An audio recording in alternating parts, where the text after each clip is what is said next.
Imagine being born under a death sentence, taken from your family as a baby, raised in a foreign palace, only to discover that your true people live as slaves. This is the story of Moses, an ordinary man chosen for an impossible mission. Raising hand sparkles. In Egypt, Pharaoh ordered that all Hebrew baby boys be killed. But in an act of courage, Moses' mother placed him in a basket and sent him down the Nile River.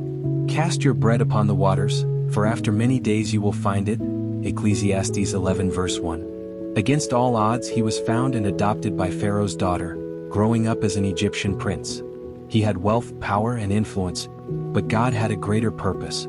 Seeing the oppression of his people, Moses was filled with anger and killed an Egyptian. Fearing for his life, he fled to the desert of Midian, where he spent 40 years as a shepherd. He thought his story was over, but God never forgets those he chooses. Folded hands. One day on Mount Horeb, Moses saw something extraordinary, a burning bush that was not consumed. Fire God called his name and said, "I am who I am." Exodus 3 verse 14. He commanded Moses to return to Egypt and set his people free. Moses hesitated. "Who am I that I should go to Pharaoh?" Exodus 3 verse 11. But God does not call the qualified, he qualifies the called. Flex biceps.